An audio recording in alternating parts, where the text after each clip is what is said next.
What's up, everybody? Good morning. Welcome to a Saturday edition of Morning Scone, presented by Brock, the Panthers Orthopedic Clinic, Hudco Roofing, HudcoRoofing.com. Restored Motions, RestoredMotions.com, and ProChargeEV, ProChargeEV.com.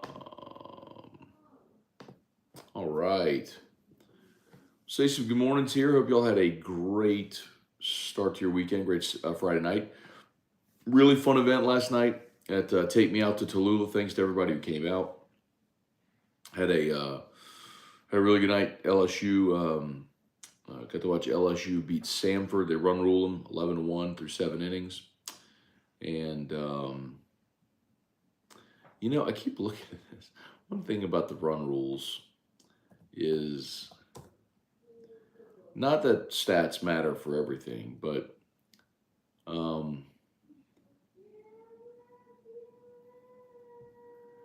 you keep run ruling folks, that's 6 more outs your opponent doesn't have to get. So that's at least 6 more outs, 2 more innings of at-bats for your offense. So 1, 2, 3, 4, 5. 5 run rules already for LSU. So that's 30 outs opponents have not had to get against LSU, which is essentially another game. So statistically speaking, LSU's had fewer at-bats, fewer opportunities at the plate. But anyway, Paul Skeens was great again, double-digit strikeouts. How about Jared Jones? Back in the lineup after sitting and watching Cade Beloso, who had been really good. They put Jones back in the lineup, first base, and he was 3 for 4. He was with 2 homers and just missed a third homer by that much. It ended up just being a long single. He banged one off the wall that, was that far from going out. But instead, it was just a long single. But 3 for 4. 4 RBI, a couple of homers, 2 runs scored, obviously. So really good day. Dylan Cruz was 2 for 4 in the ball game. Really fun game to watch. And for Skeens, gave you 6 innings. Was cruising through 5. I think he ended up throwing something like 23 pitches in the 6th. But allowed just the 1 run. Struck out 12, walked 1. He's just phenomenal, man. He is phenomenal. So excited to see Skeens next week on the road in conference play against an SEC offense. Now A&M has struggled offensively to start this season, but still excited to see Skeens take a step up in competition next week. So we'll talk about baseball. How about Haley Bryant, LSU Gym? 3 perfect 10s last night in the meet. That's the first time that's ever happened at LSU. Only the 5th time that's ever happened in collegiate gym history, where one gymnast had 3 10s in the same meet. So that's pretty awesome. And then see there as well, the Panthers made a trade with the Bears to acquire the number 1 pick. That happened while we were on air for AFR yesterday, so we did talk about it a bit on AFR. I think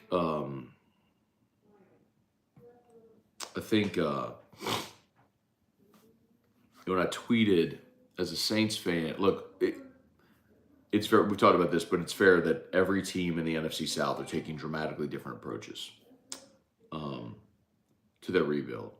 And I tweeted, aren't you like the tiniest bit envious or concerned about the Panthers now? And every Saints fan is like, oh, come on, I'll risk all those assets for 1 quarterback that could boom, blah, blah, blah, blah. I'm like, let me remind you. Last year, after firing their coach, with an interim, the Panthers went 7-10. The same record you had. Oh, yeah, they also traded Robbie Anderson and Christian McCaffrey, arguably their 2 best offensive players. So with garbage quarterback play and trading their 2 best players, with an interim coach, they still have the same record as you did, beat you twice. And in trading Anderson and McCaffrey, they acquired a ton of draft assets. So in trading up to now get what we presume would be Bryce Young, they're going to get their franchise quarterback, who may bust, but maybe it's Joe Burrow, maybe it's Patrick Mahomes, maybe it's Justin Herbert, maybe it's Josh Allen, maybe. They're going to get their franchise quarterback. They have now a competent head coach. And because of the trades for McCaffrey and Anderson, they still have a ton of picks, even after this trade. They have 2 picks, they have number 1, number 39, so 2 in the top 40. Because they traded one of the picks for McCaffrey, which I think was 61. So 1, 39. I could put. Anyway, I think they had 6 picks in this draft, and like 3 of them in the top 100. 4, maybe 4 of them. Anyway, saying they took a different approach than New Orleans did, and they got a hit on the picks, so we'll see. But I like their approach. Okay, here we go. Y'all know the drill. YouTube, smash that like button, please. Subscribe to the channel if you're new. Facebook, please like the page, share the post. Brian Penton, good morning. Quentin Breakbill, Truax, what's good, man? Good to see Truax last night out at the Renaissance Hotel, Tallulah. Had a good time out there. Shout out Taylor from Calandros. Brought Michter's 10-year rye and brought a Willet Purple Top. Willet Purple Top got crushed. The Michter's 10-year rye, I think maybe had that much left in it by the time we were done. But and also shout out to Rally Cap. Came out and were slinging some beers last night. Very cool of them. Brant Roban, do you think LSU can have a season like Tennessee did last year? What does it really matter if you don't make it to Omaha? I mean, Brant, that's true. Whenever your expectation becomes Omaha, if you fall short of that's all that matters. So you could talk to any Tennessee fan, player, coach last year, and they'll tell you as fun as it was to win all those games, not making it to Omaha was a massive disappointment. So, Mark McCarter, any help coming for LSU men's basketball? Yeah, man. Mark, I'm not comfortable saying names yet, but there are 3 transfer possibilities that I've heard. And what I will tell you is that I think for Matt McMahon, especially until hey, buddy. Not for Dad's show. No. After Dad's show, we'll get dressed. For Dad's show. Yep. You want to sit on Dad's lap? Not for Dad's show. You want to say good morning? Good morning. Come tell everybody in Dad's show good morning. Not for Dad's show. We'll go to Drew's house, wear your backpack. Not for... All right, well, tell everybody, say hi, Dad show. Hi, Dad's show. Well, that was really Not polite. For backpack. Where do you want to go? Yes. Yes? Where are we going to go? We're going to go downtown? To what? To the festival? Yes. Okay. And then... No, go to Drew's house and wear your backpack? Go for a ride in the cart? Go to the park? You want to go to the park? Huh? Yes. Okay. And then... Not for park. I'm going to go to Drew's house and eat your dinner. And then... Go night-night. Get all clean, go night-night. And then... Then be Sunday. And then... Where's Daddy going Sunday? Go to church, and then Mall. The mall, And then Drew's house, but then to the park. What do you think about that? Yes. Does that sound fun? Yes. Does that sound fun? You looking at yourself. Does that sound fun? Okay. No. Okay. No. Well, we'll see you later. Macadamia. Macadamia. Oh, iPad. You want the iPad? Phone. You want to bring it to Daddy? Yes. Okay, bring the iPad to Daddy, please. Okay.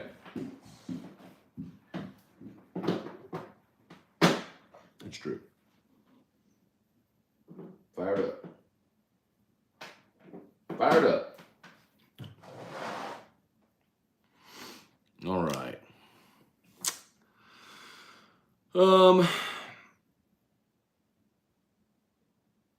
Yes, so Mark was asking about LSU men's basketball. I've heard 3 names, none I'm comfortable saying yet because until players, enter the portal formally, but okay, sweetheart, hang on a second. Let me go grab that for you.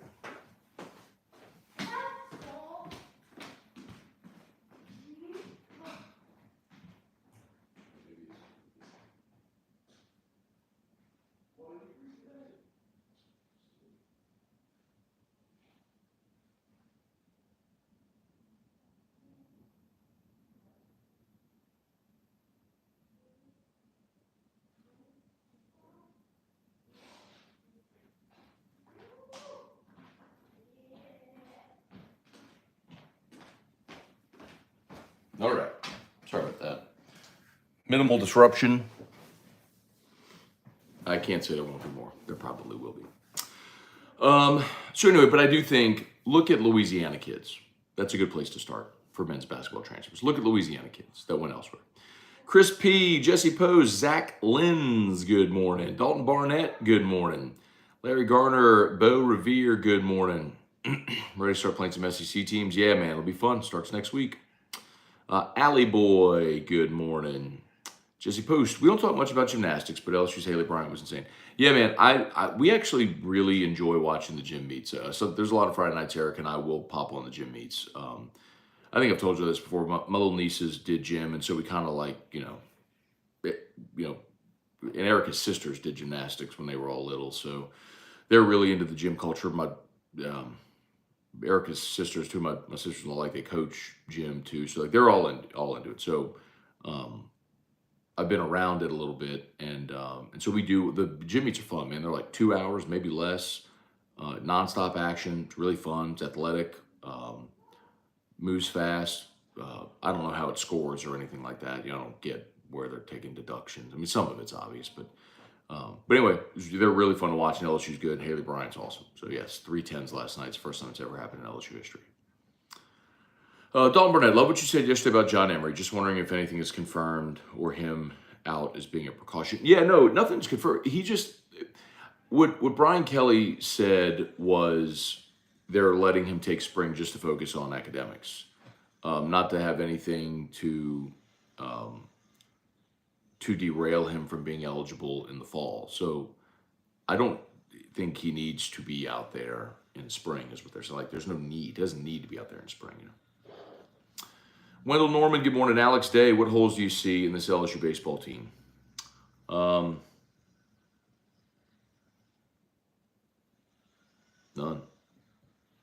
You hit 1 through 9 for average. You got power throughout the lineup.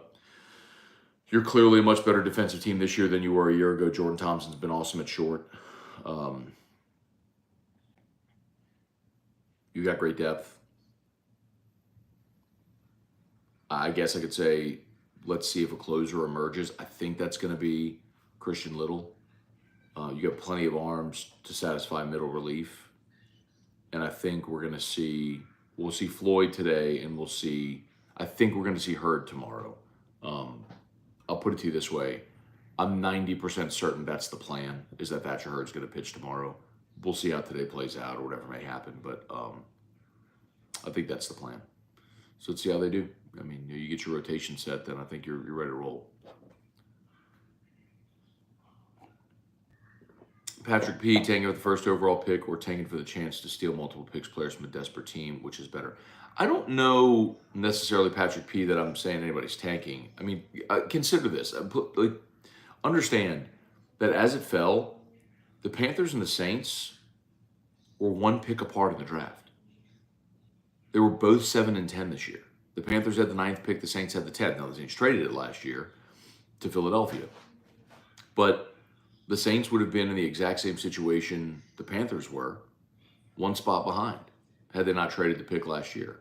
So, now I know maybe if they didn't have Olave, Penny, but I mean, look how it turned out. But anyway, so I don't think either team is tanking. I think Clearly, Carolina wasn't tanking. They went 7-10.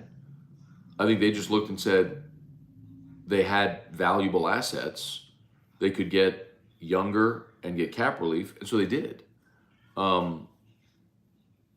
Because they're trying to win a Super Bowl. They weren't trying to just win games last year. I think that's the big difference in the approach. That's what I keep trying to reiterate. Raymond, good morning, Matt. I actually think Jones homered twice. I believe the guys on the broadcast agreed as well. I said that. He was 3 for 4 with 2 homers, and he missed a third homer by that much. Yeah, no, that's Raymond. That's what I said. He was 3 for 4 with 2 homers and a long single. And the long single he had, he missed by that much. Because he banged it off the wall, and they went and reviewed it and all that sort of stuff. Cliff Nelson, good morning.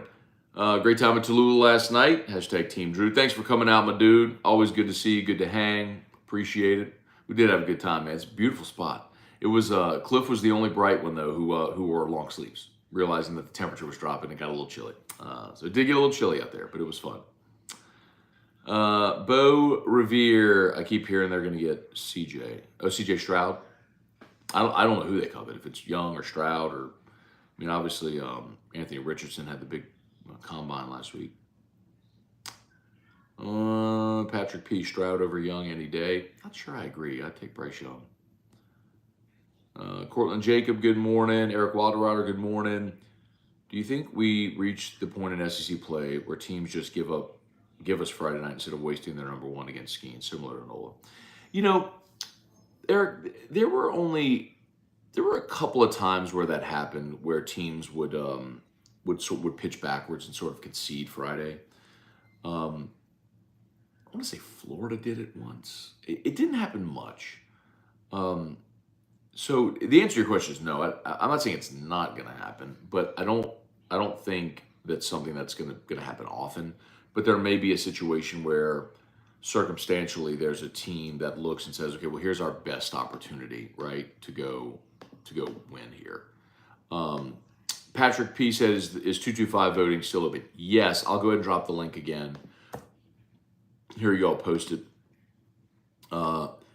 Happy to have been nominated for Best of 225. I think this is like the 10th time I've been nominated for Best of 225. Well, that's not what I wanted. Sorry, my apologies. Let me actually give you the link. Sorry.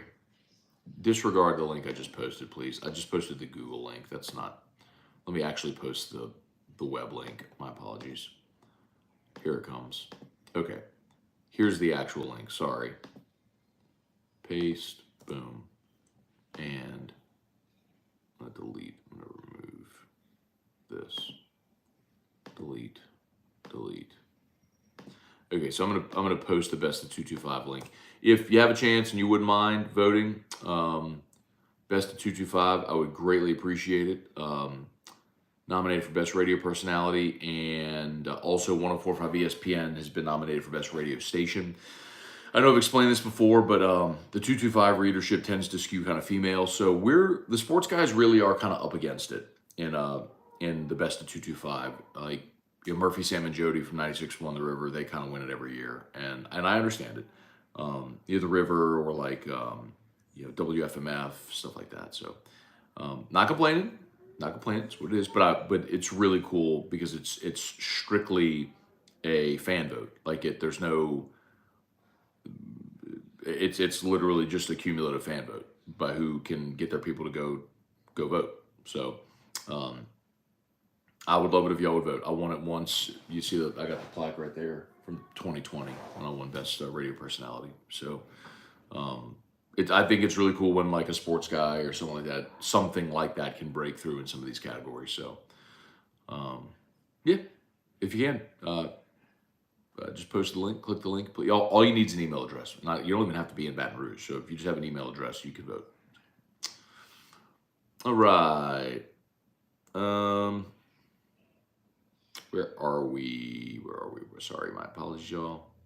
Bubba Smith, good morning. Brian Penn, do you see any future LSU men's basketball games since Wade's going to McNeese? I don't think Wade's been introduced to McNeese yet or announced by McNeese. There was a report yesterday that he's getting close to being the head coach. And that would be, it's a good question, Brian. I don't know if Matt McMahon would be willing to play that game. I really don't. or Scott Woodward would be willing to play that game. Mark Bork, good morning. Bubba Tatum, good morning. Time to boil some bugs in the Florida sunshine. All right. John Ellis, what's up? Kerry Hughes, good morning. Hope Drew's feeling better. Thank you, Kerry. He did. He had a better day yesterday, so thank you very much. Going to the neurologist on Tuesday. I'm going to do an EEG and all that sort of stuff, but getting better. Yes, sir. Barry Day, what's going on? Mark Bork need a pick of Drew and Matt's shoe game again today. Let me put him in some G Nikes, but I'll tell y'all, Drew hit a growth spurt, man. I'm so bummed. I guess about a month ago or so, I won I hit on one of the drops for the Panda Dunks. And so there's a picture of me and Drew walking over at Homa's house, both in our Panda Dunks. Well, they don't fit him anymore. He in the last couple of weeks hit a growth spurt, and his pajamas don't fit him anymore for nighttime, and his shoes don't fit. He had a little growth spurt. So I got some of these Air Force Ones and the Panda Dunks and stuff that we got for him. None of them fit him anymore. So I guess I'm giving them to my nephew. Where are we? Jeff McKiffin, Kelly Groves, Sonny Warbington, good morning. Dakota Grice, good morning. Beloso versus Jones, who you think should be the starter? Dakota, I think they can platoon there.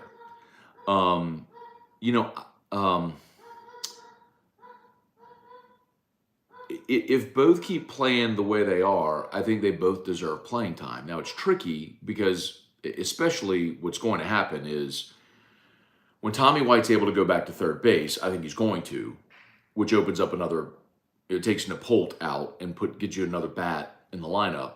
So I think Morgan likely goes back to first. Joe Bear can play right. Maybe put Kling in left, or you flip them. And then you DH Jones or Beloso. So, and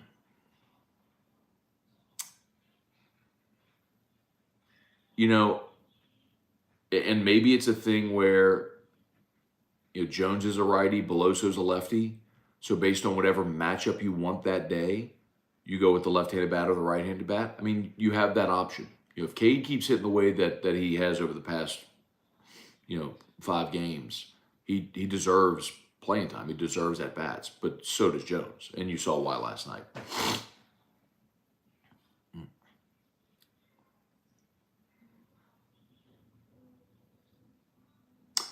Okay. Bubba said I voted using my dad's address in Baton Rouge. You have to have a 225 area code. Okay. I thought all you needed was an email address. My apology.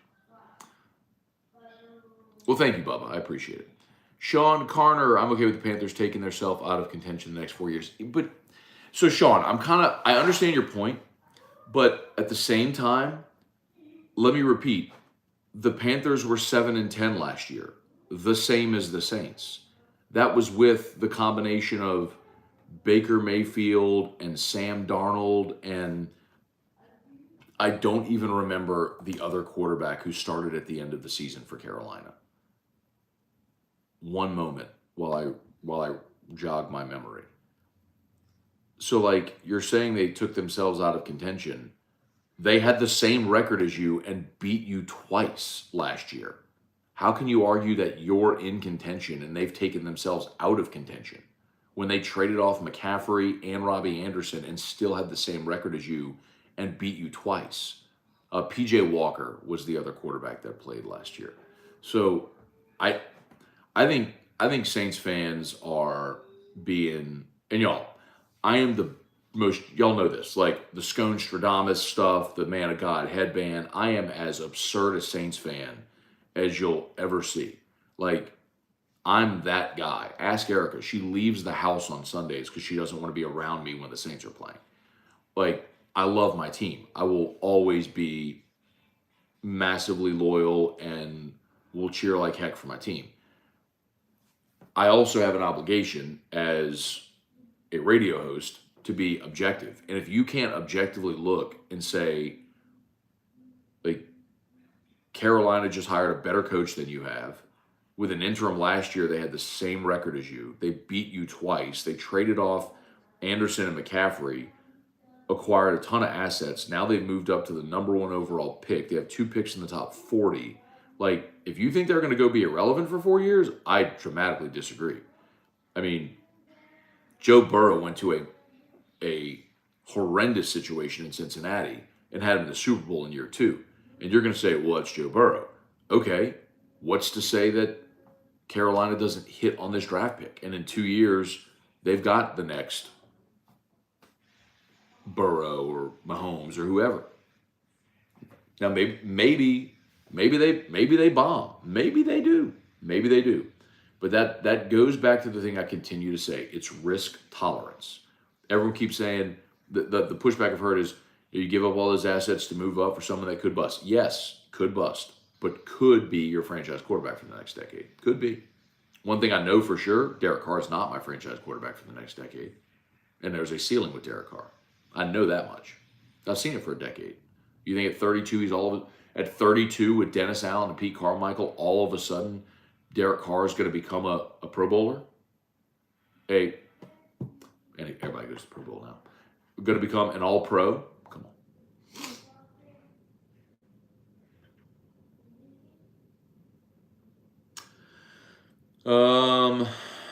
Josh Giraldo, go row. Good morning. Got any AJ1s, lows, or AJ1 low 11s?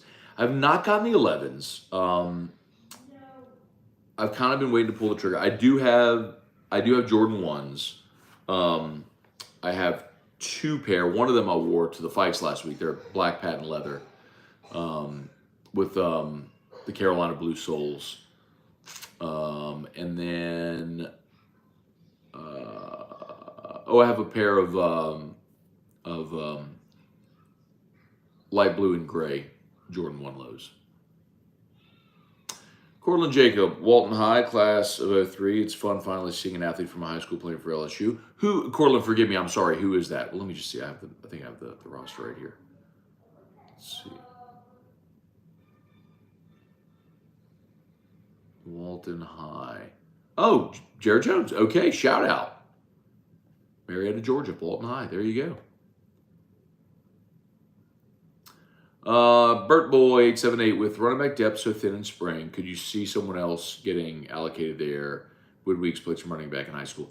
Probably not, Burt Boy. Honestly, I think it's why you have walk-ons, and so walk-ons take those reps. I think they will get, because they've spread spring out so far, I think they will get Josh Williams back out there at some point during the spring.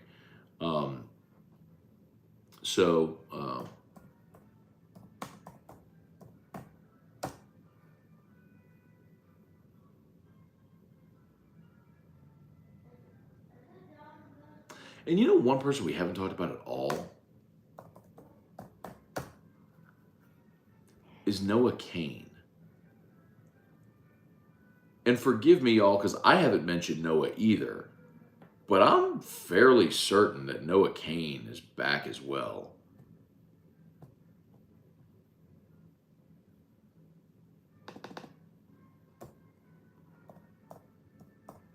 Let me look this up. My apologies.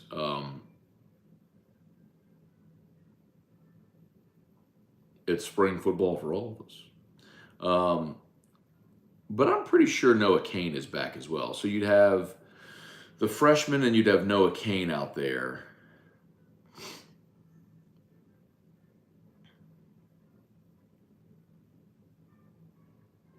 Yeah, Noah Cain's back. Okay, good. That's right. I thought so. I just wanted to make sure I checked myself. So no Goodwin, no Emery right now, and no Josh Williams. But you do have Noah Cain, Trey Holly, who's the early rollie, and then Nick Demas, who we did see play some last year as well. And then you've got, let's see, Demas is a running back, then Malachi Lane, Isaiah Mosley, and Corin Norman. So those are your walk-on running backs. So my point is they've got running backs, right? Not guys that are going to play, but they have walk-on running backs. Ben Talbot, good morning. Always a great show, man. Thank you, Ben. Appreciate that. Mark Vitanovich, will you be at the Irish Channel Parade in St. Charles? I will not be, Mark, but y'all have a great time. I know my buddy Jerry DeLucky will be there. So y'all bring a sign and give a shout out to Jerry. You'll see him there today. Andrew McKinney, good morning. Great show as always. Thank you, Andrew. Sean Carner, them trading all that away since we put them out of their top tier draft pick for threes. But it doesn't, Sean. This is the thing everyone forgets is like in trade, like they were still 7-10, and in trading Robbie Anderson and Christian McCaffrey, they acquired draft assets, and so they still have. Now they went up from 10 or from 9 to 1, and they still have the 39th pick. They got 6 picks in this year's draft, y'all. Like, that's what you're forgetting. They weren't out of contention last year in a bad division, and now they're going to get their franchise quarterback, and they have assets for this year. They've got number 1, number 39, number 93, which is a pick. One of the picks they sent to Chicago is one they got from San Francisco, and the 93rd overall pick they have is another one they got from San Francisco.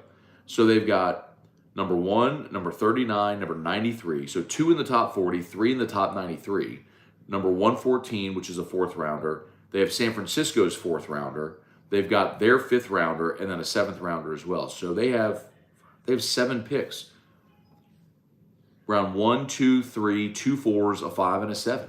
Like, I mean, they have a full year of draft assets. I mean, I'm telling y'all are sleeping on this. Like, that was a good decision. Like, Carolina made a very heady play here.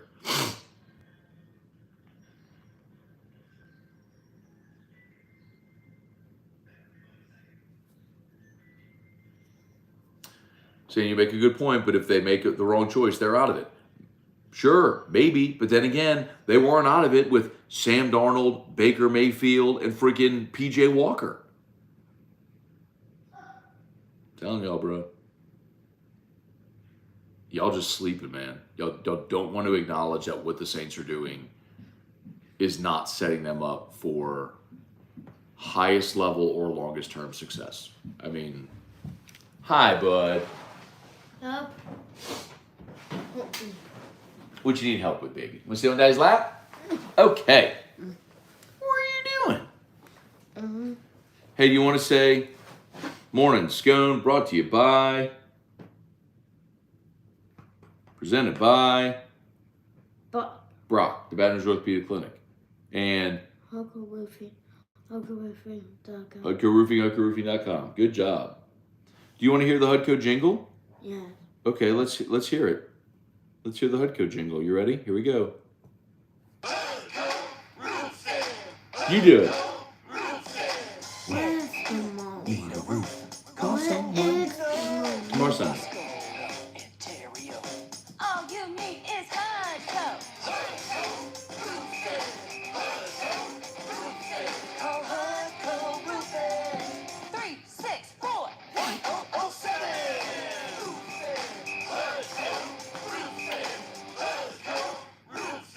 Yeah, HudcoRoofing.com, right, bud? Yes. Yes, good job. Good job. Come on. I'll give him a high five. I'll give him a high five. I love you. I'll give him a high five. Okay. Look, everybody saying hi. Jesse said, hey, Drew. Say hi, Jesse. Hi, Jesse. Say hi, Cliff. Hi, Cliff. Say hi, Dalton. Hi, Don. Good job. Let's see. DT said, Morning Matt, is GMEX still scheduled for a Q1 launch? We are going to have an announcement very, very soon. Quarter 1 ends at the end of this month. So we will have an announcement very, So, very, very soon. who's the one? Huh? Who's the one? Okay.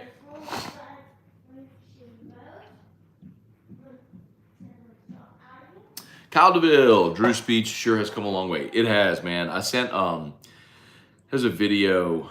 So long story short, maybe long story long. I'll just go long story short. I sent a video to a buddy of Drew. If y'all remember, if you're like old school Morning Scone OGers, I used to yell "Callie high," and he would make him laugh so much, and he would come in here and try to get me to do it. Well, I have a video of him from the show one day coming up to me right here, and he's like, I got He was trying to say Calikai, and he goes, aka, aka. So he was probably 4 at the time, so about 4 years ago. Maybe it was 3 or 4, but they had to be 4. So yeah, it's interesting to see some of these old videos, watching him talk then and now. I mean, Margaret Reed over at Abilities, she's worked with Drew literally since we came home from the hospital. I mean, when he was super critical still, she would come work with him on OT and all that stuff, feeding, speech at our house because we couldn't bring him a lot of places.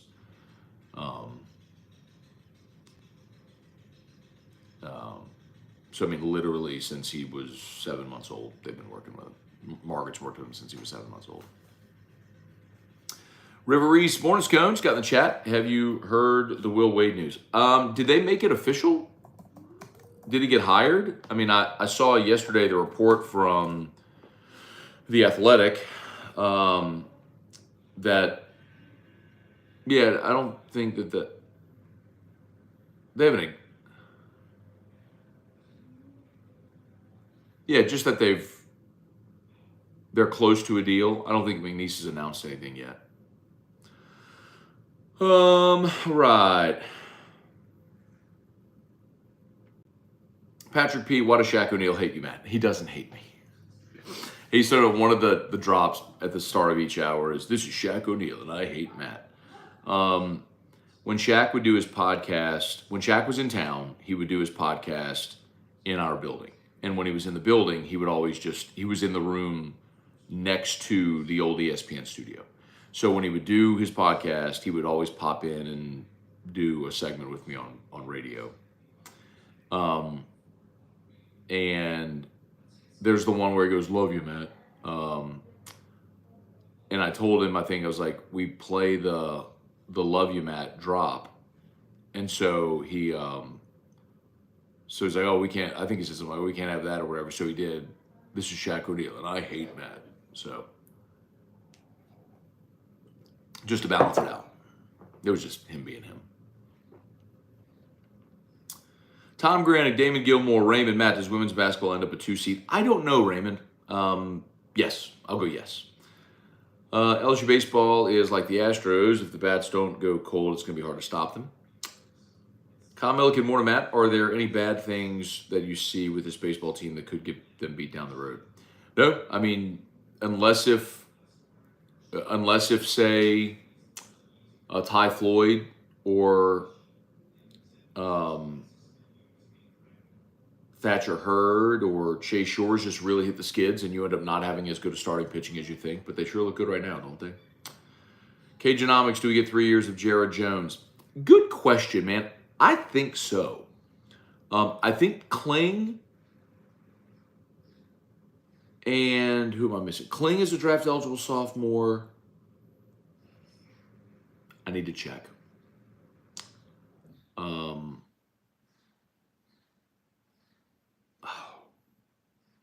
There's another draft eligible sophomore.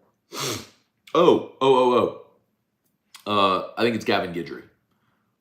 Gavin Guidry, I think, is the other guy that'll be a draft eligible sophomore. So yes, you have Jones for 3 years. Cortland Jacob, Kentucky pitched backwards 1 year. They did it all year, didn't mess with the rest. I remember that. Mason Odom, love what you do. Thank you, Mason. It's very kind of you. Appreciate that. Olivia, any buzz around any of the LSU QB so far? Not really, Olivia. Keep in mind, they just had the one practice on Thursday with media availability. Then they were back out there Friday with no availability. So they've only been out there twice. So and then they're off all of next week and then back the following Tuesday. So we'll start to maybe get a little more insight into it then. Chris P said, okay, I voted. Thank you, Chris P. I appreciate it. Was there a reason Dugas was pulled? Probably with a lead, just a defensive replacement to get other guys in the game. I mean, we've seen that pretty regularly. Let me go see.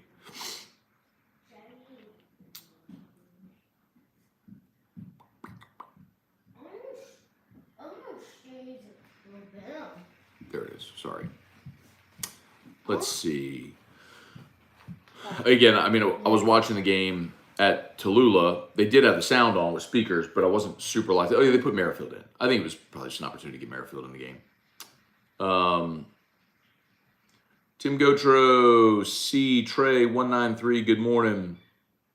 Cortland, the Panthers going to be the division favorites now. I don't know that I'd go that far, Cortland. Let's see how the draft plays out and free agency, of course. But I still think the Saints are going to be the betting favorite to win the division. Although I don't think anything is going to be overwhelming. Edward O, Panthers doing all this to finish second in the division. Maybe this year, but yeah, man, I respect the fact that they're trying to win big because the Saints are not.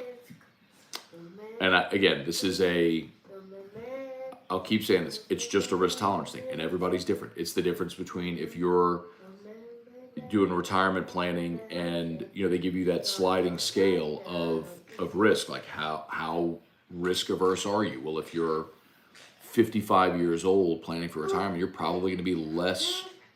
You're going to be more risk averse. You're going to take less chances because you're closer to retirement. If you're 25, you're going to be able to take more risks. Like it's there's not a right or wrong. It's just a matter of preference. So the Panthers are saying we're willing to go for it.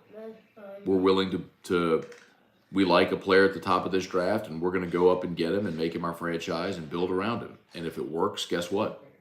They're going to be set for a decade. And if it doesn't, they're back to the drawing board. Meanwhile, the Saints have said, yeah, we're not going to take these chances. We're good being 500. Okay. I don't like that approach. Just a difference of opinion. Yeah, Saints are introducing Derek Carr today at noon, by the way. Cortland, Panthers will have their quarterback for the next decade. The Saints will be recycling has-been mid-tier quarterbacks for the foreseeable future. Cortland, that's what the Saints have done for their entire existence outside of Drew Brees.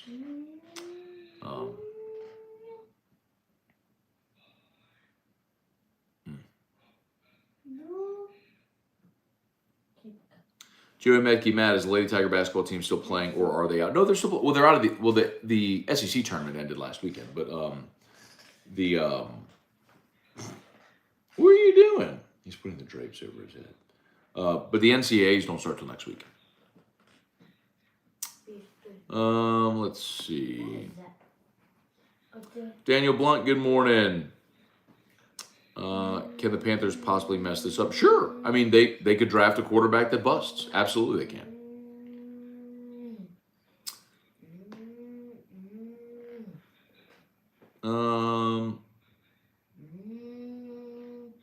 Olivia, who should the Saints draft? I think the Saints need to go defensive tackle. They got to address interior defensive line. Defensive line, I think, depending on what they do in free agency, they'll probably need another wide receiver. And they got to get a running back, too. Those are the three positions I think at some point in this draft you have to address. Defensive tackle, running back, receiver.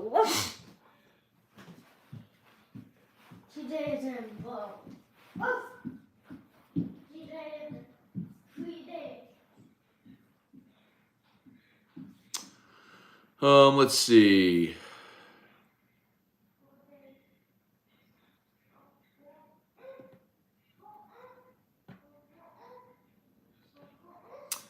Daniel, are the odds better that the number one overall quarterback is a top 10 quarterback in year one, or are the odds better he's lukewarm or bust? In year one? No, in year one, I don't think I expect much from a rookie, provided he's starting in Carolina. I'll just keep going back to Burrow. Burrow was number one overall pick, and that first year in Cincinnati, they won 4 games, and his knee exploded in November. But when you go from 1 win to 4 wins and you're competitive, the thing I would tell you that's the difference is Carolina wasn't a 1-win team. Carolina was a 7-win team, just like you, with a combination of Baker Mayfield, Sam Darnold, and P.J. Walker at quarterback. So they ain't that far off from where you are. That's the biggest difference. I don't buy all these quarterbacks are going to be great in the NFL. You shouldn't, because they're not all going to be. History shows us that. But what history also shows us, and this is the part that you keep ignoring, is without one of them, you're not winning big. People say, well, Brad Johnson won a Super Bowl and Trent Dilfer won a Super Bowl. Yes, they did. And those are one-offs. It's the reason that people mention them. It's the only time that something like that's happened. So do you want to play for the 1 in a million one-off type scenario, or do you want to take your swing to try to find your version of the next Drew Brees or whoever that franchise quarterback is going to be? Like, that's the decision you have to make. Yes, you could absolutely continue doing what you've done for the bulk of your existence with guys like Jim Everett and Heath Schuler and the Billy Joes and y'all know the list, man. Aaron Brooks. Come on. I mean, it's why the Saints were what they were forever. Just they refused to. The only time they ever took a quarterback in round 1 was Archie. The rest of the team stunk, but you had a franchise quarterback.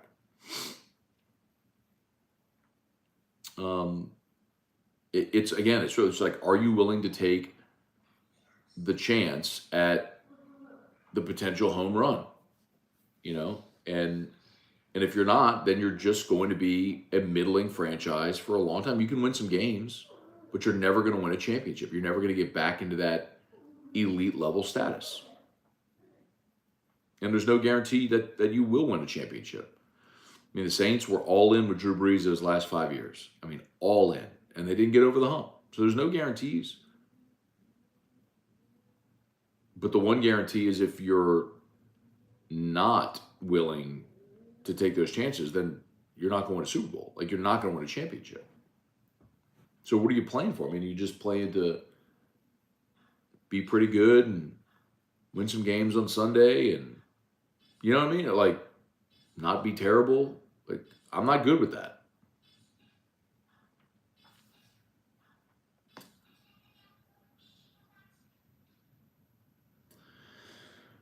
Let's see. Brambo, baseball's rolling. It's spring football, baby. Who will be the starters in the secondary? Will Quincy Wiggins start opposite Savion Jones? Where will Perk play? Who will be the alpha running back? I don't think you have an alpha running back. I think you'll go by committee again.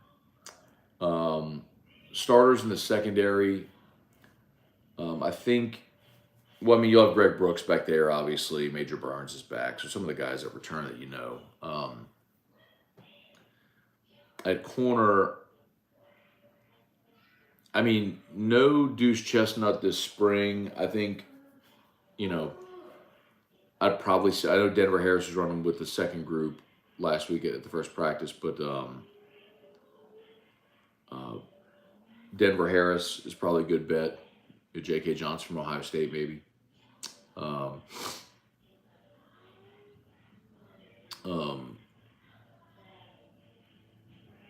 Who else did you ask? Oh, Quincy Wiggins. I don't think we'll see Quincy Wiggins start. And Perkins is going to be your middle linebacker. He'll take Baskerville's spot. You know, your ends, I think you've got Savion is probably your big end who takes Ali Gay's spot. I think probably Ogie Gofu is your jack. Yogi Gofu or kid from Oregon. I'm a blanking. God, I gotta get my mind back caught up on all these names. The Oregon transfer.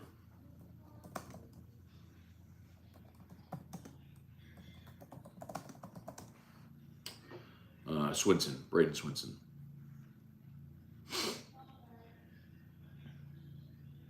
Ask AI. Matt, what's up, bro? Do you think Texas and Oklahoma coming to the SEC will make it harder for LSU to win the conference or easier? Well, I mean, I think you're adding 2 good teams. Of course, that'll add more parity to the league. I will be curious to see what happens with, I mean, I could give you an answer like this where I could say, well, Texas and Oklahoma coming to the league means the league is likely going to go to a 9-game schedule, and Alabama's going to have LSU, Tennessee, and Auburn every year. So Alabama's draw just got harder. So maybe it gives LSU more of a chance to make it. And there's an argument to be made there. Zach Lenz, good morning.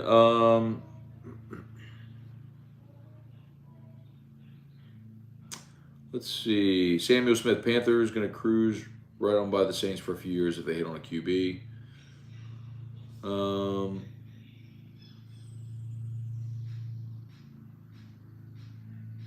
Let's see. Edwardo, apparently the front office still stinks. or still thinks the Saints have a good enough roster to win a championship.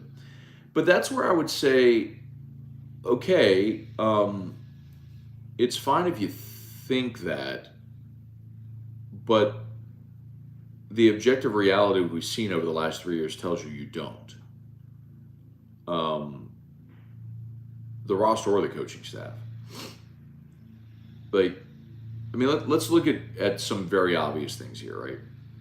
Okay, when you were a top 5 run defense, you had Sheldon Rankins and David Onyemata and Malcolm Brown. Like, the only guy, none of those guys are here anymore. I mean, Onyemata's a free agent. You could re-sign him, and he's coming off his poorest season. So you've got to remake your defensive line. Cam Jordan's still a productive player, but obviously he's not in his prime anymore. And you don't really have an end opposite him. Carl Granderson. Davenport's a free agent, and he had half a sack last year. So. I love DeMario Davis, but again, a guy who's approaching his middle 30s. And I think Pete Warner can be a really good linebacker. Caden Ellis obviously had a good year last year. I like your secondary. I really do. Lattimore, Alante Taylor, Paulson Adebo. Matthew and May are older, but I think they both show they can still play, especially May's healthy. But your defensive front seven, you have some real obvious issues. I mean, it's why you were 24th in the NFL at run defense this year. So you've got to remake your front seven. That is not a championship front seven. Your offensive line, the left side in particular, was very bad this year. So you got to hope Trevor Pennick steps up, and you probably need to add another lineman there as well. You absolutely need help at running back. I mean, all you have is Alvin Kamara, who's probably going to miss 6 games this year, at least. So you need help at running back. And you've got to get receiver help as well. You thought you were going to be good there this year with Olave, Michael Thomas, Jarvis Landry. Well, Jarvis and Thomas spent much of the year hurt. Olave was great. But after Olave right now, the only thing you really got is Rashid Shaheed, who I think was a really pleasant surprise. But are we thinking Chris Olave, Rashid Shaheed is the 1-2 punch that's going to carry your offense? I mean, you got to go. So and we haven't talked about quarterback yet, but so you see my point. Like, I mean, look at any subjective or objective metric. Go look at roster rankings, like from Pro Football Focus and stuff like that, or ESPN. Like, nobody is going to have the Saints inside of the top 10 of the NFL as far as best rosters in the league. So, I mean, that's how you end up 7-10, y'all. I mean, this isn't hard to figure out. Like, that's why you were 7-10. Like, you're not a championship team. Like, you've got a lot of work to do. Now, maybe they go into free agency and hit on some players, and maybe, like, their best bet really is this draft has to be like you got to have a repeat of the 2017 draft where you hit on Lattimore and Ramchick, Marcus Williams, Kamara, Hendrickson. I mean, you had all these guys that were really good starting caliber players. You have all on rookie deals. So you have to have a repeat of that this year. Chance Babin, what do you think? KJ Williams, NBA draft prospect, seems to be built more for the NBA with his 3-point range. Yeah, he can play inside out. He's the biggest problem is, I mean, I would compare him a lot to Darius Days in the sense that I think he's a more versatile player than Days. But in the NBA, if you're going to play in the post, you got to play above the rim. It's rare that you see a guy like Draymond Green, hit in the NBA. So I do like that KJ Williams has a mid-range game and can step back and shoot the 3 because he can stretch the defense. I don't know if he has the athleticism around the basket to be a really impactful NBA player. I don't think he's a draftable player. But could he find a way? I mean, could he find a way through the G League or something like that to get a 2-way contract and become a valuable NBA piece and give a team 12 minutes a night? Maybe so.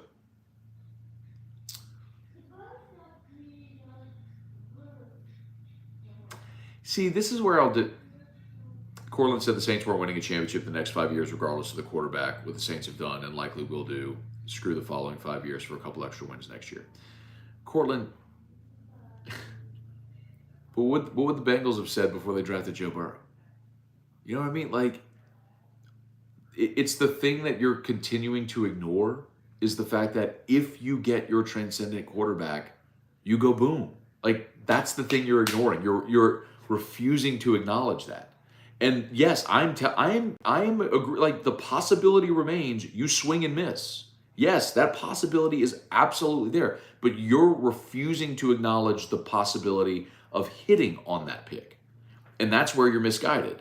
Like, you've got to acknowledge the fact that if Carolina takes Bryce Young or CJ Stroud and they end up being Burrow or Mahomes or Allen, then they are instantly contenders in an NFC that doesn't really have a super clear-cut dominant force. I mean, all the heavy hitters at quarterback are in the AFC. So you could look at the NFC and say, look, San Francisco's roster is great. Philadelphia's roster is great. I think Jalen Hurts is going to be a really good player, obviously. All that sort of stuff. So, like, I'm meeting you halfway. I'm telling you the Saints are going to win games. They'll probably be favored to win the division. But I'm also telling you the ceiling is lower with what they're doing. And the ceiling with what Carolina is doing is infinitely higher. And you're refusing to acknowledge the fact that can happen. Anyway.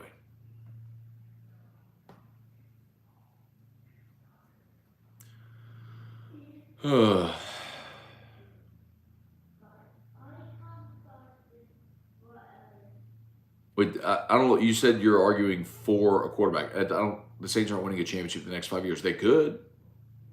Yeah, I don't know. Whatever. Okay, whatever. Cliff Nelson. I'm wondering if Terrio is scared of anyone 6'6" with a soccer shirt on. Maybe we get really tall high school soccer players to show up at the HUDCO office. So Jacob Beck, who is one of the new producers we hired, he's 6'6", but he's 210 pounds. He's this big around. And so, I don't know, Terry was like, who's the giant? I'm kind of scared of that guy. I'm like, he's wearing a soccer jersey and he's this big. What are you talking about? That was on AFR yesterday. If you missed it, go check it. So Edward O said it's kind of hilarious because people were saying the Saints had a Super Bowl roster before last season with Winston going in as the starter. But Edward O, look at the turnover that's happened, right? Because they did before last season. When you had Marcus Williams at safety and you had a dominant cornerback tandem and you had a defense that was perennially top 5 for 4 straight years and you had solidified your offensive line and you had Kamara in his prime still and you had Michael Thomas and you had Chris Olave coming in as drafted. Like, you had a lot of those pieces there. Like, coming out of 2020, you went 18 NFC Championship game, 19 you won 12 games and hosted the playoff game, won the division.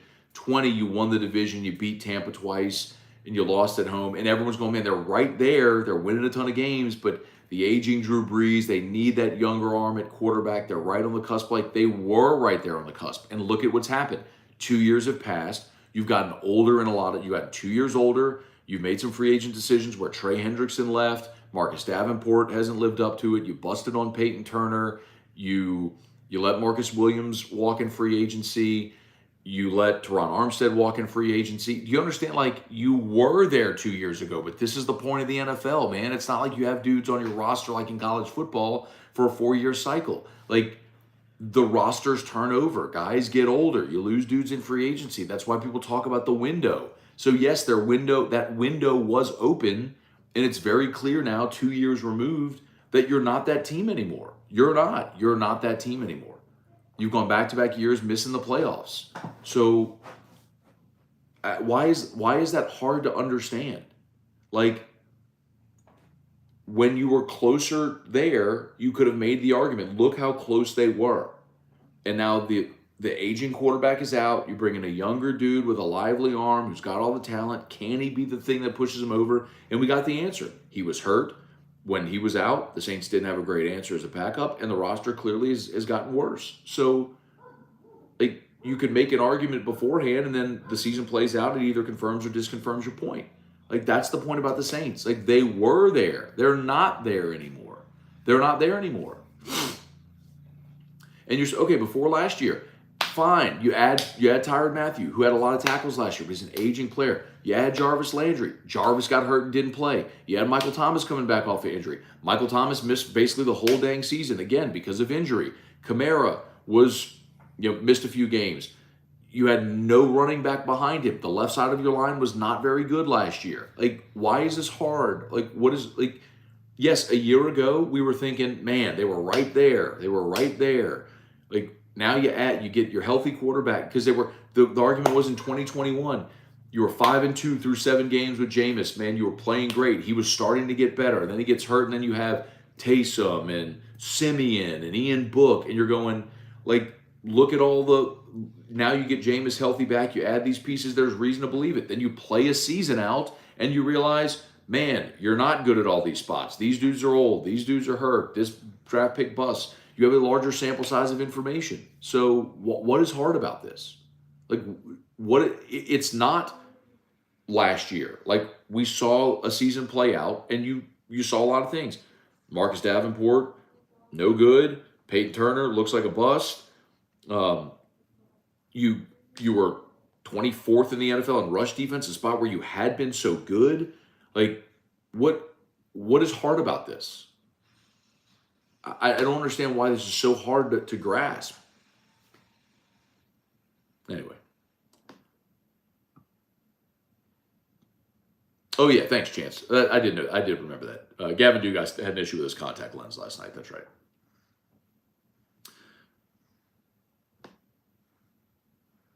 All right, please smash the like button. 103 of you watching live on YouTube. Appreciate that. 43 likes. So please smash the like button if you haven't done so yet. Please subscribe up to the channel. Facebook, please like the page, share the post, like the page, share the post, like the page, share the post. If you're new and haven't done so yet, go ahead and drop the link in again for Best of 225. If you haven't voted, maybe you just jumped aboard. 1045 ESPN's been nominated for Best Radio Station, and your boy has been nominated for Best Radio Personality. So if you take a quick second to vote, all you need is an email address. Appreciate it. Let's see. Good morning. Feels good to have an adult head coach at LSU. Feels refreshing. Long overdue. Quietly confident this spring. I agree with you. I think there's a lot of reason to believe in LSU this year. I love the stability at quarterback. I love having 6 offensive linemen you really like. I think you need to add a little depth there. We'll see how that goes throughout fall. A little nervous about so much turnover on defense, but I feel like your talent's going to be better, and I think Matt House proved he's a really good coordinator.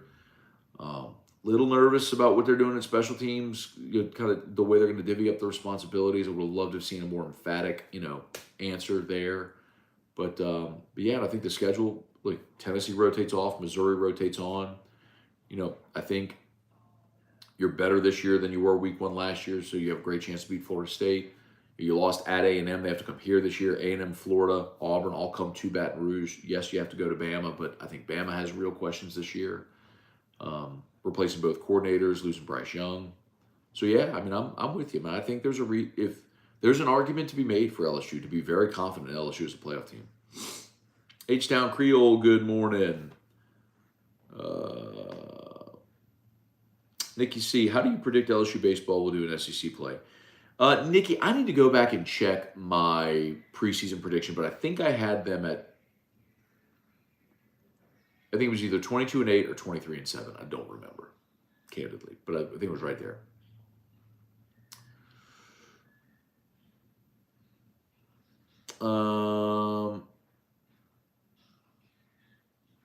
H-Town Creole, Saints won a Super Bowl with a noodle-arm quarterback. What makes fans think that Carr will win, rebuild the team for long-term success rather than short-term disappointment? I don't know that I would say Drew Brees is a noodle-arm quarterback. But by the end, he obviously struggled to push the ball down the field. But in 2009, he could still make every throw. But I'm with you on the long-term success. Build a foundation. Cody Brunet, do you think it would be harder to find out for sure if Pete Carmichael is the right guy or not with a rookie over Derek Carr? Do you think it would be harder to find out for sure? So I think, Cody, I think everyone is soured on Pete Carmichael. And maybe he has a great bounce back year this year with Carr and maybe some new pieces. And that was a surprise for me because I was okay with Carmichael. Carmichael had been the primary play caller 3 times in New Orleans during, and each of those 3 years, they were, I believe, the worst they were was like 6th in the NFL. So I just think it goes to show you having Drew Brees and having Sean Payton was really the benefit, not Carmichael.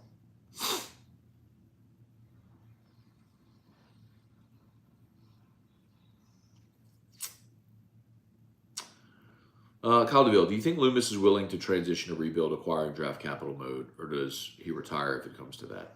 I don't, Kyle. I don't know Mickey Loomis's like long-term plans, work, retirement, all that stuff. But I also know that's just not his approach, right? They're clearly their approach is to be aggressive and to go for it. But I think, but my opinion is that's careless. Like, I was okay with it when you felt like you had a realistic chance to win a championship. I don't feel like that's realistic right now. So when you had Drew Brees and you were all in to go for it, I understood it. But you're just not that close right now.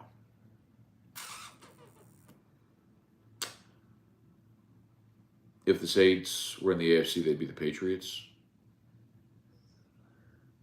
You're going to have to elaborate a bit there. Let's see. Where would you rank Carr among NFC quarterbacks? Well, can we at least throw an asterisk that we have to see what happens with Aaron Rodgers first? I mean, it looks like he's going to go to the Jets, but we have to see.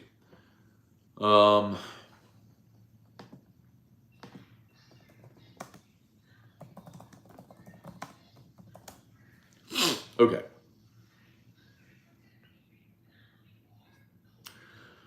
Let's see.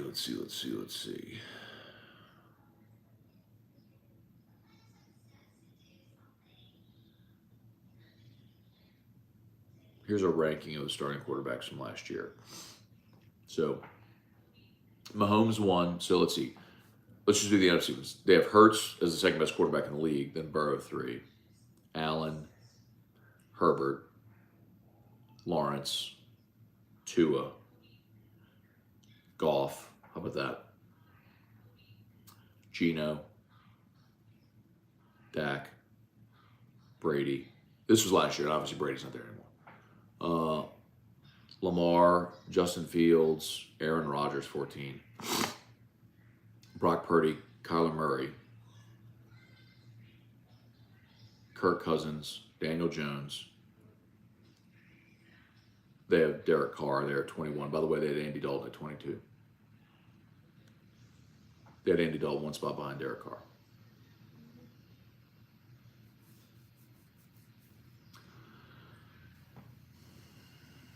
I think some of y'all are hopeful on Derek Carr. I don't know if you really believe it.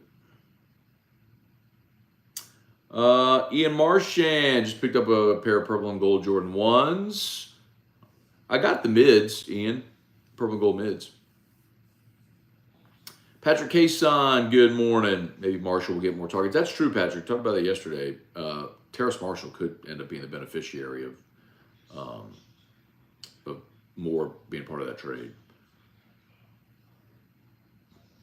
Ian Marchand, Carolina showing they're a competent franchise. They've done more with less.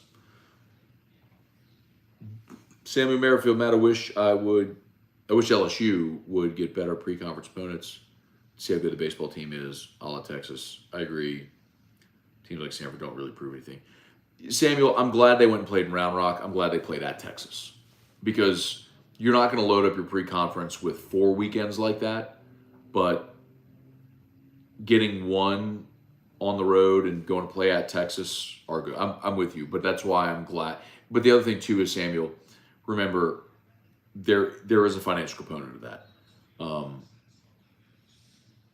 I had an athletic department member one time tell me that $40 million stadium doesn't pay for itself with the lights off. Meaning, the money they spent to build the box, well, you have to have home games because you have to have gate receipts. So they're not going to go play multiple weekends away from the box, right? So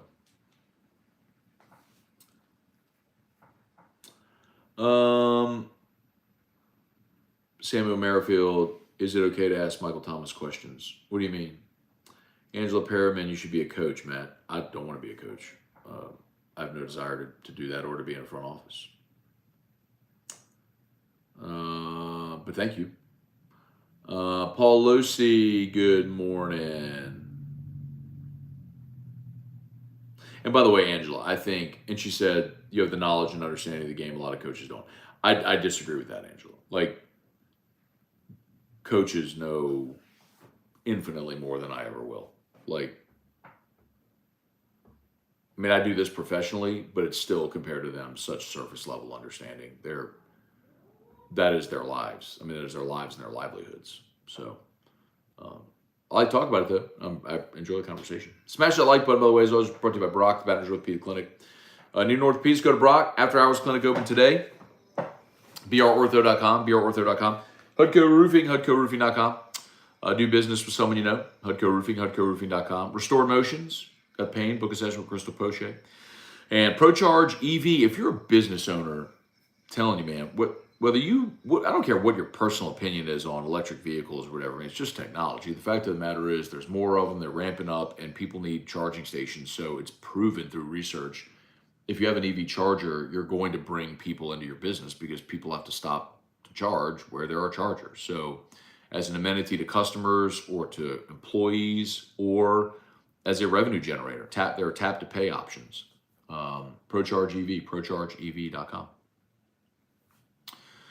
Let's see.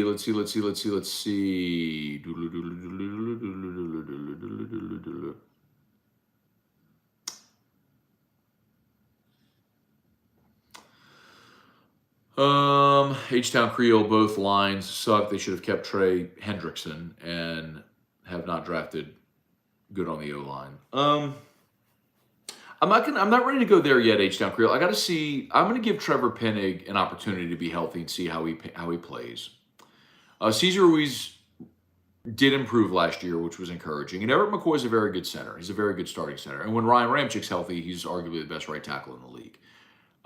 James Hurst is obviously not your franchise left tackle. That could be Penning this year. But Penning could play left guard because Andrews Pete could be a cap casualty. We'll see. So I think there's a little bit of a mixed bag, but I'm willing to wait and see how Penning plays out because I'm really optimistic on him.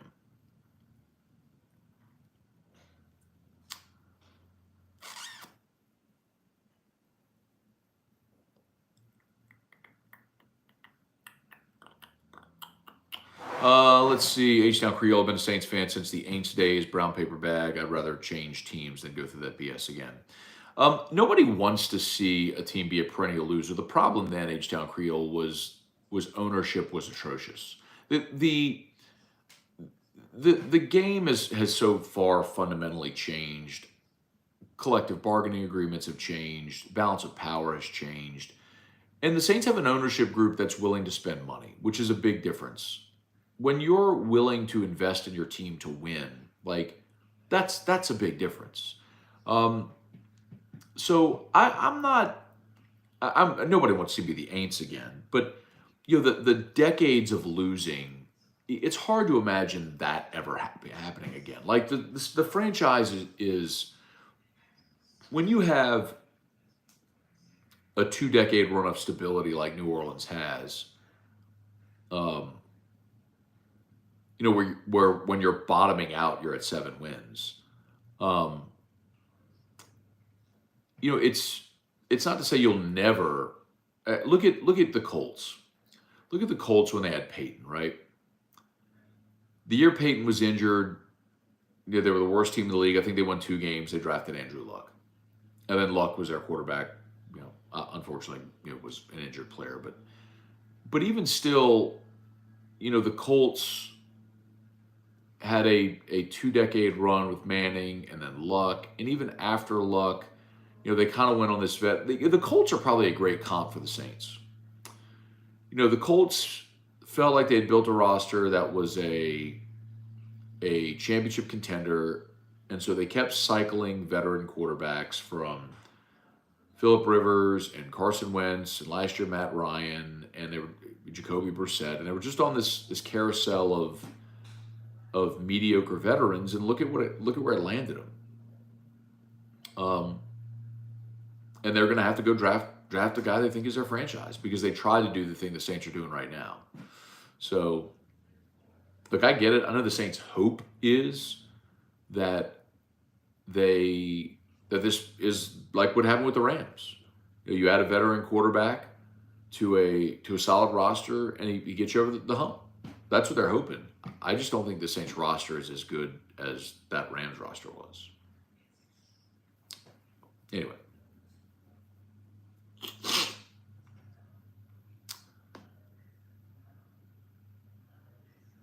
Let's see. Oh man, I'm way behind. Sorry. Ashley Megan, I still think Hendon Hooker is transcendent quarterback in this draft. I don't know how we got here where people aren't talking about him. I like Hendon Hooker a lot. I think the knee injury doesn't really scare me because guys come back from knee injuries. I think age is probably part of it. You're talking about a guy that's 25 years old. So, and not that that's old, but just considering that by the time you get to a second quarterback, you'll be talking a second contract, excuse me, you'll be talking about a guy approaching 30. So shorter shelf life, maybe is part of it. But I agree. I love his maturity. I love his ability to throw the deep ball. I love his leadership. I love Hendon Hooker. I mean, I would be very much on board with them drafting him. I just wish they would have drafted him and not signed Derek Carr, because committing the financial resources you are to Derek Carr, he's going to play, and you don't get the benefit of having a quarterback on a rookie contract if he's just sitting on the bench.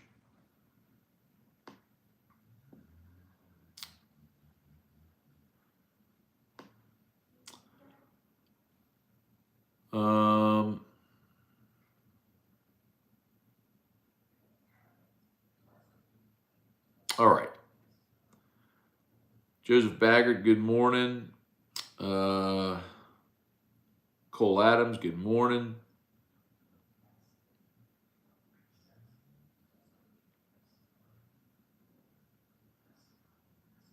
H-Town, the Saints have been bad, but as fans, we don't want to recognize it. The Saints need to rebuild both lines of scrimmage. They're good at finding great skill positions later rounds of the draft. So, but that's the point, though. Like, you have been bad. You're not close to winning. So why do you think, not you, but why does something like Derek Carr is the answer to getting you there? That's Jeff G. Matt, I think you're being too hard on the Saints. They've been one of the most competitive teams in football for over a decade, even with just one chip. They've earned a little trust from me. I agree with you, Jeff. Yes, they deserve the benefit of the doubt. And for the years where they were completely buying on credit to try to go all in to win with Drew Brees one more, they deserve the benefit of the doubt.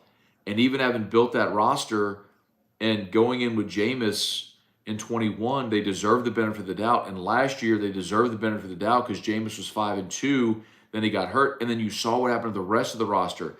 And Sean Payton's gone now. And it's Dennis Allen and Pete Carmichael. And they deserve the benefit of the doubt. And then they bombed last year. And the more this goes, the more you keep saying they deserve the benefit of the doubt. And the things you give them the benefit of the doubt for continue to come up, come belly up. Why do you keep giving them the benefit of the doubt? Like, at some point, you have to say, no, Dennis Allen's not a good head coach. Pete Carmichael's not a good offensive coordinator. Sean Payton and Drew Brees are not here anymore. That defensive front is a joke. The offensive line on the left side has real questions. You've got to get it right. Like, they're not close. Like, that's the thing. Like, they had a window. That window that existed is closed. The championship window that was there as it existed with that core of players no longer exists. Like, Breeze is gone, Peyton's gone. I mean, the only remnants are Cam Jordan, DeMario,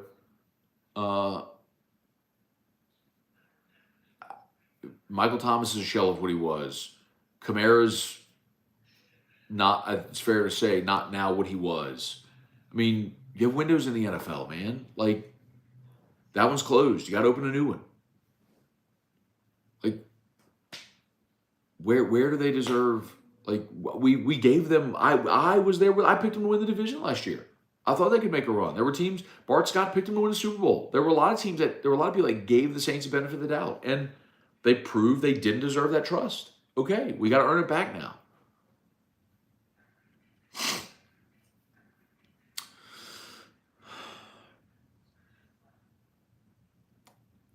Wait. Marco319 says Panthers have one round 1 pick after trading McCaffrey and Moore, and they're 9th overall. 3 picks in the top 100 something to boast. Trash. What are you talking about? So Robbie Anderson was a malcontent, and you got the capital later in the draft for McCaffrey that allowed you to package this deal to get the number 1 overall pick, your potential franchise quarterback. You also have the 39th pick and number 93. So you have a 1, a 2, and a 3, including the first overall pick on a team that was 7-10 last year, objectively has a better coach now than the one they started the season with last year. Bro, I wish the Saints could trade Michael Thomas and Alvin Kamara and get the loot, the haul that Carolina got, and then move up to the number 1 overall pick. Then I'd be feeling optimistic about this team. But the Panthers didn't get stuck in bad contracts with those players. That's a terrible take, bro. That is a terrible take. You can argue, look, they got a hit on the picks. Maybe they swing and miss. Maybe they will. You can argue that. Maybe they do. But to say that the way Carolina managed this is trash, that is stupid. That's not. I'm not saying you're stupid. That's a stupid comment. Cole Adams, yes, Matt. Why do we have a part-time special teams coach? Special teams plays are 15% of the game. They are the deciding factor in most SEC games. Somebody please make sense of this. I mean, I know why.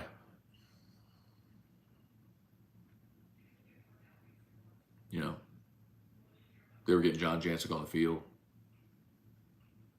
You know, he was an analyst last year. I'm sure there was an agreement that he was going to be on the field, and so this is the way to do it. So we'll see. I do like the fact that analysts can coach on the field now at practice, and you've got enough special teams analysts that have, like Bob Diaco, who's got tons of special teams background. Like that matters. Cortland Hester brought up the O-line grades last season. Raiders were 9th. Saints were 26th. Yeah, Saints offense line was bad last year.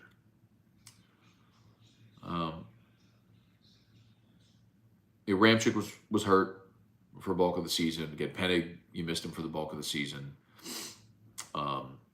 Hurst as a left tackle is, I mean, but I do think you get Ramchick healthy. You get Penning in there as a starter. He has boom potential. Like, I think the Saints offensive line isn't the 26th best line in the NFL. If they're healthy, I think they're much better than that. All right, coming down the home stretch here. Panthers had the best offseason in the entire league. I don't know if I would go that far. I would have to. I don't know if you're being facetious. I don't even know if I would go that far. But I do like the trade. I do like the trade they made for them. Not as a Saints fan, but. Justin Clary, good morning. Let's see. Cortland, Saints are willing to spend the money, just not take chances on quarterbacks in the draft. And the other thing, too, is when they've spent money, sometimes they made poor decisions. Like, they committed to Marcus Davenport instead of Trey Hendrickson. Like, that was a poor evaluation. Not paying Marcus Williams is a poor evaluation. It's more been stuff like that. Like, when they have made those decisions, sometimes they've made poor decisions. But yes, they're willing to spend. Is Tommy Rees the least dangerous OC for Bama since pre-Kiffin? Maybe so. Isn't that fascinating, though? Like, Bama replaces both coordinators and Bryce Young. I don't know if Jalen Milroe is going to be the starter. Maybe Ty Simpson wins that job. That would certainly fit more along the lines, skill set of what Tommy Rees had at Notre Dame than Milroe, who has struggled to throw the ball last year, but is a really, really freakish athlete. Yeah, I don't know. I think Bama I hesitate because it's Bama and it's Nick, and they always kind of deserve the benefit of the doubt. But the flip side of it is I look and I go, yeah, man, like you lose both coordinators. You got two really young coordinators there that don't have a ton of experience. Bama played 5 50-50 games last year. They lost to Bama in Tennessee. Excuse me, they lost to LSU in Tennessee. They beat Texas 50-50 game. They beat A&M 50-50 game. They beat Ole Miss 50-50 game. So they went 3-2 in those games. They could have very easily beaten LSU in Tennessee and been undefeated. Flip side of it is they could have very easily been 7-5. I mean, A&M had a pass in the end zone to win it. Ole Miss had a shot at the end zone to win it. Texas, I mean, the corner was coming on a blitz, had Bryce Young dead at rights. If he sacks him, the game ends. Texas wins. Bryce Young does Bryce Young things, scrambles, and getting the field goal to win it. I mean, Bama was a breath away from being 7-5 last year, but they were also a breath away from being 12-0, which is why I think this is a fascinating year for them. They're a really interesting team to watch. They're always interesting to watch, but this year in particular. Michael Brown, OC is a huge red flag for the Saints team. Head coach better suited to be a permanent DC. I agree with that. H-Town Creole, all right, have a great weekend. Thank you. All right, Cortland. I wouldn't talk too much crap about Reese considering it was Kelly's first choice. That's fair, but he knows him, right? I mean, there's synergies there. How much of the offense too still was Brian Kelly, right? I mean, I think that's a fair point to make. Look at the example of Sean Payton, Pete Carmichael. You know, Carmichael with Payton was a really good tandem. Carmichael alone, not so much. Look at Notre Dame this past year with just Tommy Reese, not so much. Let's see. Any more Facebook? Ryan Amanda Goodrich, I was late today. Good morning, Scone. All good. Glad you're here. How could Fields be on a list of top quarterbacks when he's a running back? Paul Losi, X's Peach for those freshmen. It's got to be awesome. Chris Wilkinson, love the show. Thank you so much. Appreciate it. All right, y'all. Let's bounce. We're going an hour and a half. Let's bounce. Y'all have a great Saturday. Thanks so much for watching. Appreciate y'all. Appreciate Brock, the Baton Rouge Orthopedic Clinic. Remember, After Hours Clinic is always open nights and weekends as an alternative to the ER. Hudco Roofing. Hudco's pinned in the chat. Would love it if you would just let us come do a free no obligation roofing inspection. All you got to do is just fill out the form. Remember, IDA claims. You got 2 years from the storm, which means this August is 2 years. So let us come give you that free no obligation roofing inspection. Restored Motions and ProCharge EV. And one more reminder, I just posted the Best of 225 link in the chat again. So if you would click that link, take a quick second, go vote for your boy for Best Radio Personality and 104.5 ESPN Baton Rouge for Best Radio Station. Appreciate y'all. Have a great day. Peace.